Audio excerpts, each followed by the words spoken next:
Hi everyone, welcome to another broadcast live from lockdown. Well, kind of not quite lockdown at the moment. This time I'm up in Parliament House with our Senator Rachel Siewert. Hi Rach. Hi.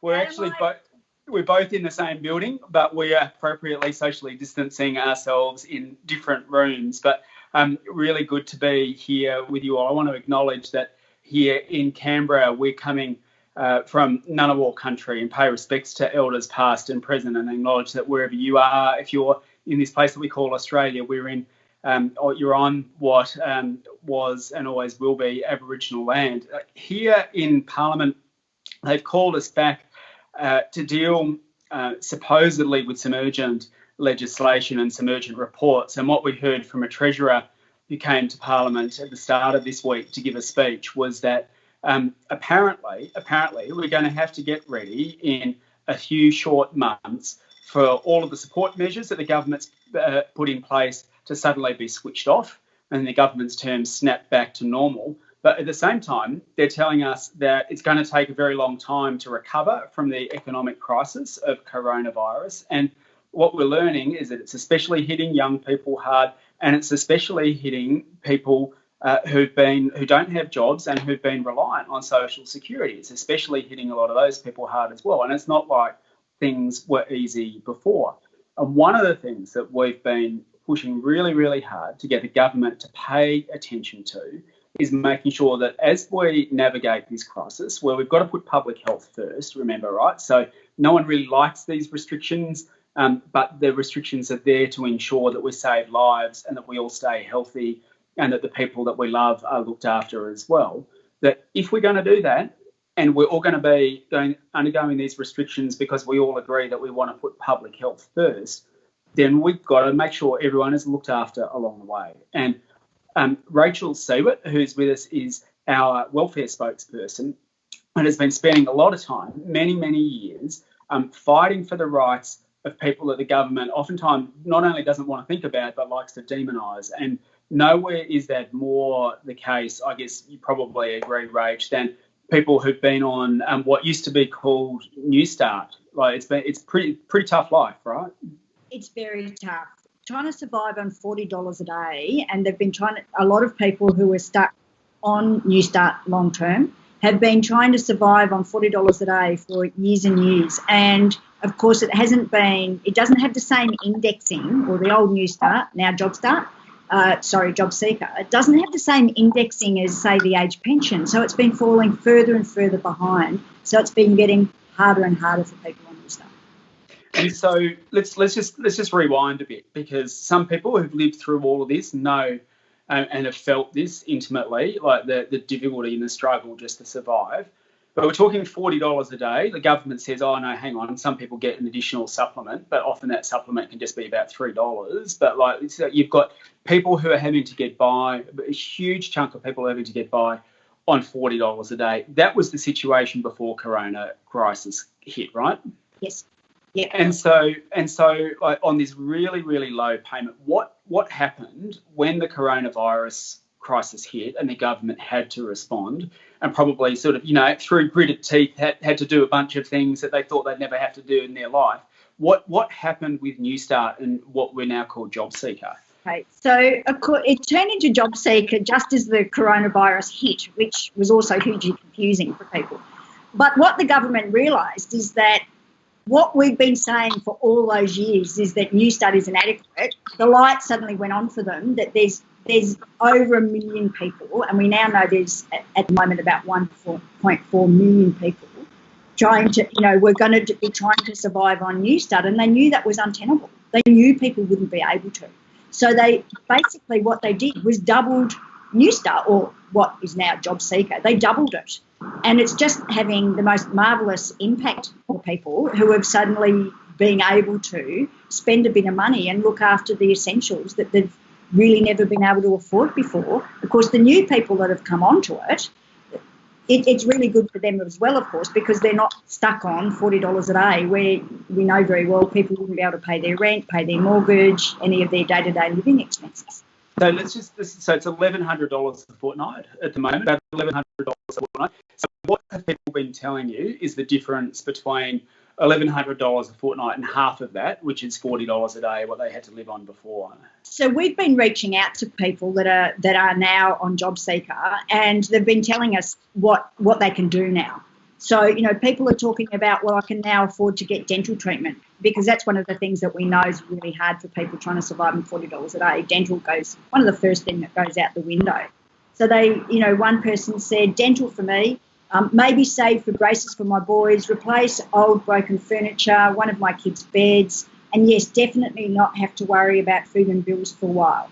Another person talked about being able to put their son being able to put petrol in his car for his casual employment, that he's eating better, that they're not just buying cheap rubbish foods, because we know that people buy energy the food that is calorie rich but nutrition poor, so they suffer from food poverty.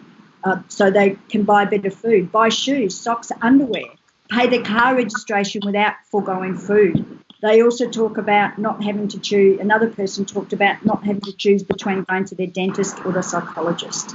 This is really making a difference to people's lives. And when the common thread in all of that is that if you're trying to live on what Newstart used to be, or what JobSeeker is without this additional payment, you basically have to go without essentials. Like, you can't, no one can survive on that, and it's totally below the poverty line. And so, and you've even had, like, it's not just been us who's been saying that to you. You've even got business groups saying, oh, hang on, it's actually a barrier for people getting into work. Yeah, so I chaired the Senate inquiry into the adequacy of Newstart. We reported just at the end of April, and that's the very things we were hearing from people. People were telling us their lived experience of trying to survive on $40 a day, how poverty is a barrier to work, and that's what business has been saying for years. And so Business Council, a number of other business organisations, resource organisations have come out and backed an increase to the old Newstart, because they knew you don't have, just to focus on this for a moment, you don't have the money to go and, like, perhaps get the haircut or buy the new clothes you need for the job. You don't have the money to go and do the training, but also, like, when you're living that far below the poverty line, and you've also got to jump through all the hoops that the government sets for you, it becomes full-time in and of itself, just trying to survive, right? That's exactly right. And that was the point that people, witnesses to the Senate inquiry, made very strongly. You're constantly trying to put a roof. Some people have to spend all day finding the next place they're going to sleep, quite literally, because they're homeless, because you can't afford to pay rent. We know that. On the $40 a day. And so it's a full-time, just trying to survive becomes full-time, but it also affects your mental health. So the longer that you're stuck on that low payment, the more it also affects your mental health. So if you're watching and you've been affected, or you're living through this, or you know someone who has, or you've got any questions about how this scheme is going to operate, please pop your questions into the comments section, and we're going to come and try and answer some of them in a minute. So we'd really like to hear from you, because, and also, like this, even if you just want to tell us your story about what it's been like when you or someone you know has had to live either on this terribly low rate, or now this new rate that actually allows you to live something close to a normal life because it's above poverty line. We'd really love to hear that, because hearing those stories, they're the stories that we've been taking up to Scott Morrison, taking up to Parliament, and it makes a huge, huge difference to hear from you and know about those things. But so it's obviously making a huge difference now that a whole lot of people don't have to live in poverty. And, you know, we might be a bit cynical and say, oh, well, the government realised that these people that they've been beating up for years, all of a sudden, you know, millions of other people were about to find out just how tough it's been, and so they didn't. So they felt like they had to do it, but they've done it, and that's a great thing. Why is it only for 6 months though? Because the government estimates, or presumably estimates, that we're going to be coming out of the pandemic situation within 6 months. But we know very well that people are not going to, it's not going to snap back. We know that there's still going to be potentially over 1 million people unemployed. So it just doesn't make any sense that the government would say, okay, well, we're going to support you this way for 6 months and then just cut it dead, which is what they keep saying they're going to do.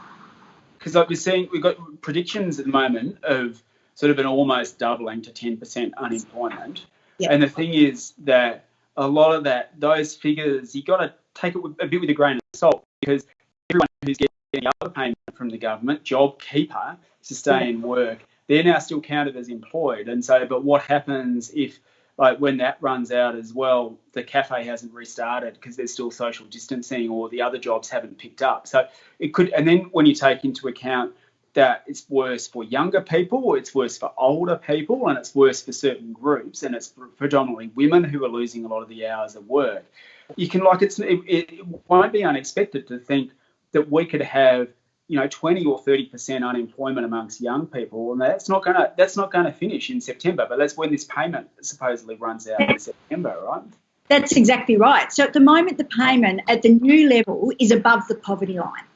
And if it goes back to $40 a day, we're condemning literally over 1 million people, potentially much higher than over 1 million people, to living in poverty on $40 a day. And so we're talking about September, this happening? On 25th of September, the payment's supposed to end. Now, you think about what that has. Nobody being able to pay their rent, people not being able to pay their mortgage, people certainly not being able to participate in the economy, not being able to meet their basic living costs. It is simply untenable. So to get this straight, in September, a whole lot of people on government's current plans are going to fall off a cliff, and their payments are going to be halved, right? The cost of living, the cost of groceries, electricity isn't going to halve on that date, but all of a sudden their income is going to be halved. Now, what's the Greens? Let people know about what the Greens' position is and where we want to go, what we want to see happen after September. Well, that's where we're saying you've got to retain the rate. This rate has to be kept for good. So we're saying keep the rate for good. We need to retain that payment because we know it's best for people. But also, when you think about it, it's also people out there, even on that amount of money, while it's a doubling of $40 a day, it's still not a huge amount. So people are going to need that level of support to continue to meet all their expenses, etc. You just can't have it. So we're pushing very strongly to retain the rate. We know it's the best way to support people is to be able to support people to participate in the economy, to be able to find work, not be dropped into poverty, which is a barrier to work. So the government's, to a certain extent, you could call it cutting off your nose to spite your face, in terms of they want to stimulate economic growth, yet they're dropping so many people into poverty on on $40 a day, when they can actually invest in people and maintain the rate. And can I say, like, I really feel that so much has happened so quickly in the last couple of months, last few weeks and last couple of months. And the government's done things we kind of never thought we'd see in our lifetime, like doubling the rate of Newstart, now JobSeeker. And like, it really feels to me that I know the government is saying, and the Treasurer is saying, oh, well, we're going to snap back and everyone's got to fall off this cliff. But it really feels to me like there's actually a real chance of making this change permanent, because like we've just said, the unemployment rate is going to stay high for a very, very long time, and we all know that. It's going to be particularly bad for some people and in some sectors. But like, now that the government has, basically by doubling it, the government has admitted it was never enough to begin with, right? And so it really feels like now that they've done it, we've actually got a real chance of getting them to keep it, because all of a sudden now so many people have realised what it's like and what you need in order to get by. And just as, we've had free childcare and we've had wage subsidies and the like things we never thought we'd see. Now things have changed so much in such a very short space of time, and people have done things that they never thought they would have done before or seen from the government before, that it's actually opened up this kind of new space where we might be able to push to get the government to keep it. Yeah. And even some people in the opposition, while you're seeing some people, not in the opposition, sorry, in the government, even some people in some of the members, while some of them are saying, oh, you've got to cut it, there's others that actually do realise that this is a good thing, that their constituents are benefiting from it. And do I get it right? Sorry to interrupt, Rach, but do I get it right that actually Tony Abbott wrote an opinion piece saying maybe we actually need to keep the rate? Like Tony Abbott said, we might need to keep it where it is. Yes, exactly. I mean, who would believe it? Just means that anything is possible, really, doesn't it? Yeah. So that's why we're campaigning You know, we've seen what it's like to live on $40 a day. Government's got a real chance here to make a long-term difference. And today I put a motion to the Senate to try and get Senate support to keep the rate at what it is at the $1,100 a day. And unfortunately, it didn't get up. Both Labor and the government opposed. But I'm not. Of course, that's just the first step.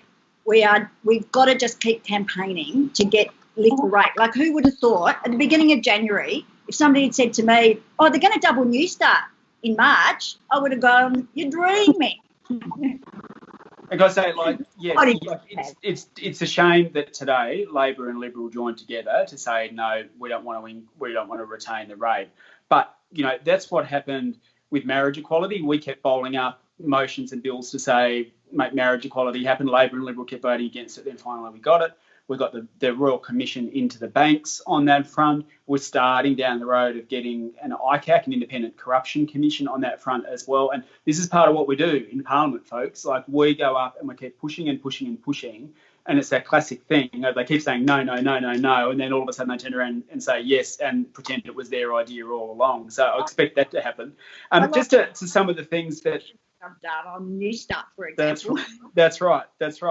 And so just to thanks everyone for tuning in and giving us your comments, and to Marie saying thanks for taking the time to do this.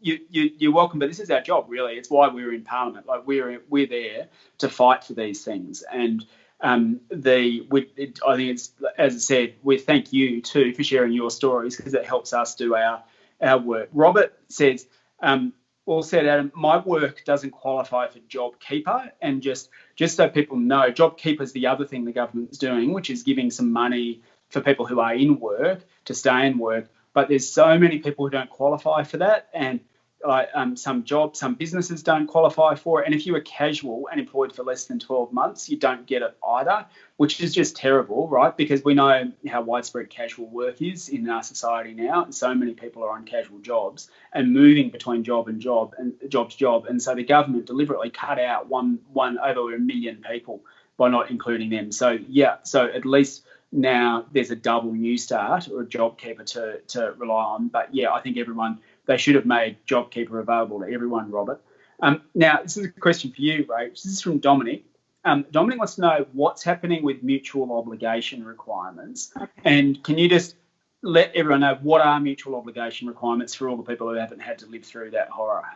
So mutual obligations are what the hoops the government makes you jump through to qualify or to make sure you get your next payment. So whether it's at the moment it's been reduced, but you have to look for 20 jobs a month, and we know very well that in some areas there's one job for at least 7 people are on JobSeeker.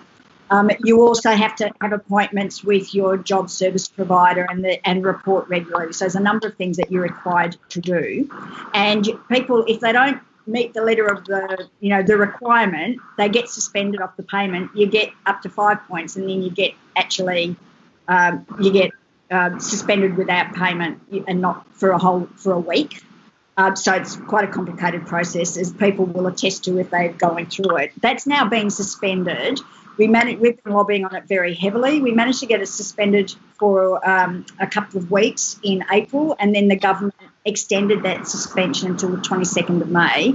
And I can tell you we are campaigning very hard to try and get it further suspended, because it's just not sensible for people to be going out and looking for the jobs, or the other requirement is, of course, work for the dole. So if you've been on JobSeeker for 6 months, you have to then do 6 months of work for the dole in really awful situations. I've heard so many appalling things happening to people on work for the dole. So it's really ridiculous to be making people do that through the current pandemic circumstances. So we continue. So suspended. So you basically mean until 22nd of May, people don't have to go through these hoops, these suffer all of these sticks. It might change after 22nd of May. Yes. But you've already, like I know you, Rach, were instrumental in making this happen and pushing the government to suspend these requirements, and they initially didn't want to, and then they basically, for everyone out there who's listening, Rachel is one of the reasons that these mutual obligation requirements currently aren't enforced. And it's already got extended once, I think, and so now it's about trying to get it extended again after May 22nd. So Dominic and others who asked they're not in place until they're not in force until the 22nd at this stage, and we're going to keep fighting to make that go for longer. Belinda has given us like a really something that I think brings it home. She says, honestly, can the pollies rejecting these calls for an increase, which at the moment includes Labor and Liberal and most of the others, honestly imagine putting groceries back at the checkout because you just can't afford the basics? Having to tell your kids maybe we can't get cheese next week, having to ask your family to borrow money to afford medication, not having access to phone or internet due to lack of funds, having to save up for shoes or underwear. I urge them to really think about this. And Belinda, I think that's really brought it home, and that's I'm sorry that that's what you had to live through. I hope that you're one of the people who's managed to, at the moment, get the increased payment and know that it makes a big difference. But I mean, that's at the end of the day, that's what it's about, Rach, isn't it? Like, it's about the basics of life, really, being able to afford the basics of life. Yeah.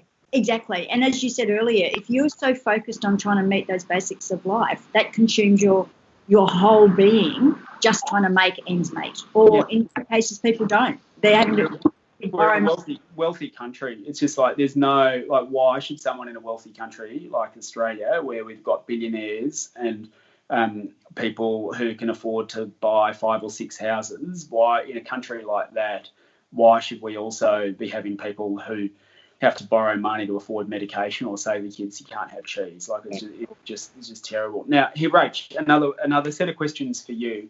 The cashless debit card.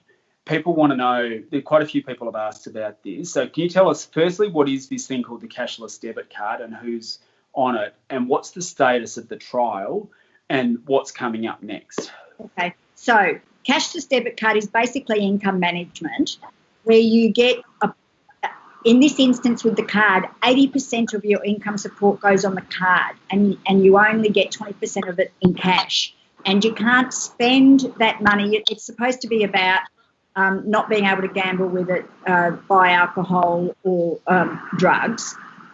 But you then need to go to, at the moment, you still have to go to certain outlets to be able to use the card, because it's not, while they are rolling out more places where you can use the card, but people have terrible trouble using it. Some places, it's called the Inju card in some places because the Inju are the company that manages it, but they won't let you pay your rent. So you get an awful lot of complaints about people not being able to pay their rent, not being able to access fresh food at the markets, not being able to access secondhand goods, because we all know that if you're living on a very low income, you do whatever you can to make ends meet, which means buying food cheaply at markets, buying secondhand goods, those sorts of things.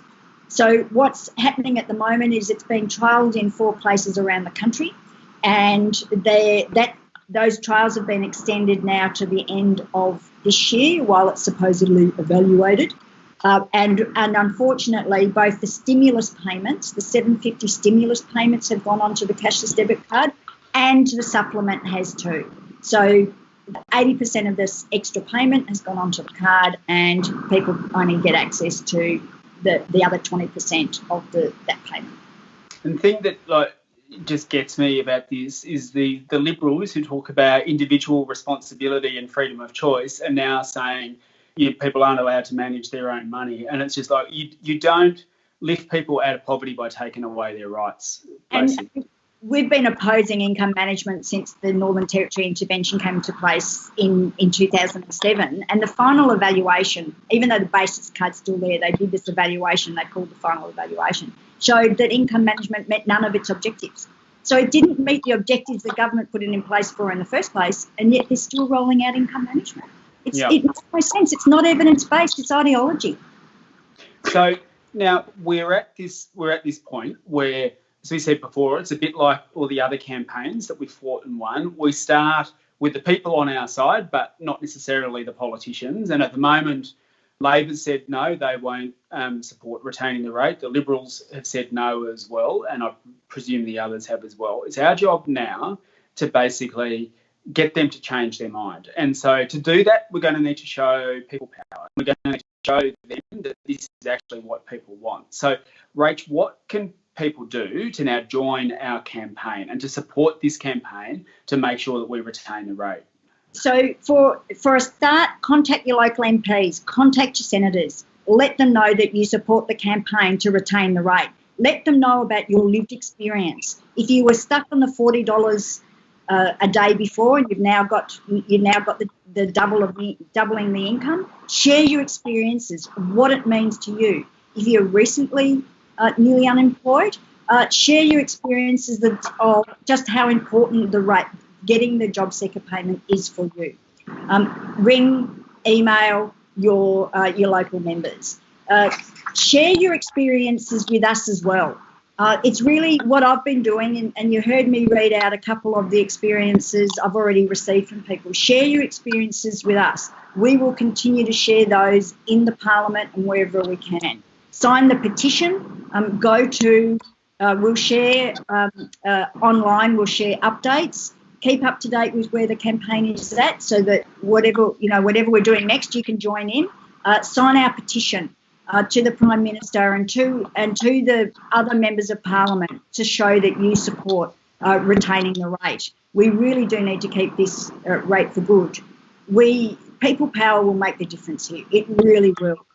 So all those things, if you're sitting there nodding to everything that's been said so far and said, yeah, I want to retain the rate, the links to those actions that we need you to take, that we really, really need you to take, are all in the comments section. So really want you to go and have a look at that, because while working together, we can make a difference. And of course, we've got to retain the rate, and we've also got to extend to make sure that the other people, like so many people the government has forgotten and has left behind. So as well as campaigning to retain the rate, we've got to make sure it's also available, that there's also this supplement is available for people that the government's forgotten, and that we've been fighting hard to include, like people on the disability support pension and carers. Like, again, they always get forgotten by the government. And like right from day one, we were saying, no, you've got to include people on the disability support pension and carers. Like, they're going to have increased costs. Potentially, even people who are on the DSP might have potentially increased costs during this time, because you might need greater support from the people around you during this particular time as everyone goes into isolation. So the campaign is also to make sure that DSP and carers are looked after as well, isn't it?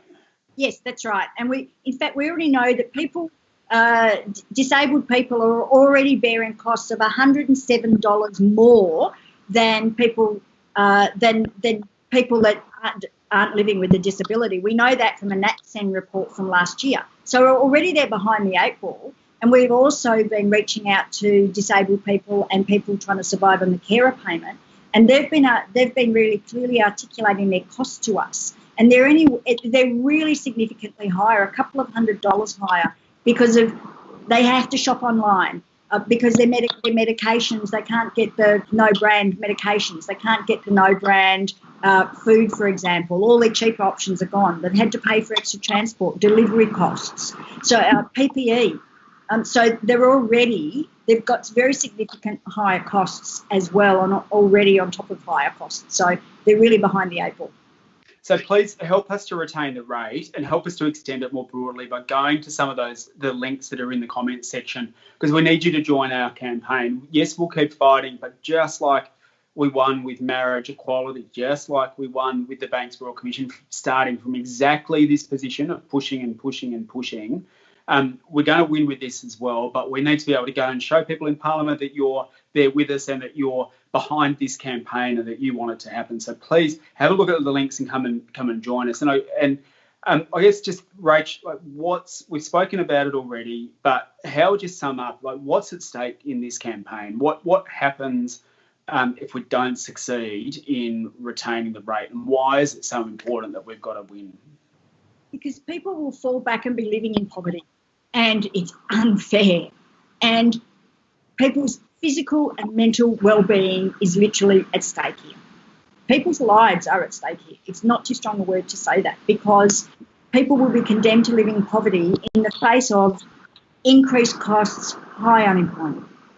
Yeah, well, look, I'm fired up. Like, if there's what's the point of having a wealthy country like ours if we've got people living in poverty and so many people are falling behind? We've got to make sure that that we don't let people drop back to living in poverty in a couple of short months when we all know unemployment's still going to be high, things are going to cost just as much to buy from the supermarket. We've got to make sure that no one ever goes back to being on $40 a day. And so thanks everyone for joining us. Thanks, Rach, for joining us for this chat.